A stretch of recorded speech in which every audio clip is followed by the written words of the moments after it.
యథార్థముగా మాట్లాడవలసి వస్తే పట్టుపంచ కట్టుకుని పరమేశ్వర సన్నిధానమునకు వెళ్లకుండా ఉండడం మంచిది. ఎందుకో తెలుసా? ప్రతి వస్తువుకి కూడా గుణదోషములుంటాయి. ఒక్క పట్టుపంచ నెయ్యాలంటే ఎన్ని లక్షల పట్టు పురుగులో చచ్చిపోతాయి. మల్బరీ ఆకులు పెట్టి పట్టు పురుగుని పెంచి బాగా కడుపు నిండా తిని అది పట్టు దారాన్ని చుట్టూ అల్లుకుని పట్టుగూట్లో మెత్తగా ఉంది కదా అని పడుకుంటుంది. ఇక అది పడుకుని నిద్రపోవడం మొదలెట్టిన తర్వాత ఇక అది బయటికి రాలేదు, ఇక పట్టుదారం మొదలదు. ఇప్పుడు ఆ పురుగును ఒక్కదాన్ని తీసి బయటపడాయాలంటే పట్టు కాయని కోసేయాలి. కోసేస్తే దారం ఇంతంత ముక్కలైపోతుంది. అందుకే పట్టు కాయలన్నీ ఏం చేస్తారంటే మరుగునీళ్లలో పడేస్తారు.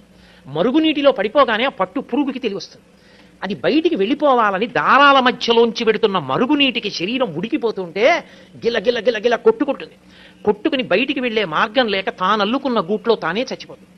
చనిపోయిన తర్వాత పట్టుకాయని తీసుకొచ్చి కండికి పెట్టి తిప్పుతారు. తిప్పి దారాన్ని యువతలకి తీసేసి ఆ పట్టు కాయని దాంట్లో ఉన్నటువంటి పురుగుని వీధిలో పారేస్తారు. ఎంతో హింస ఉంది ఒక పట్టుపంచలో. ఒక పట్టుపంచ కట్టుకుని ఒక పట్టు చీర కట్టుకుని ఆర్జిత సేవకి వెళ్లడం కన్నా నూలుతో చేయబడినటువంటి పంచ కట్టుకుని వెళ్లడం సర్వోత్కృష్టము. నేను వేదాన్ని ప్రమాణం చేసి మాట్లాడుతున్నాను.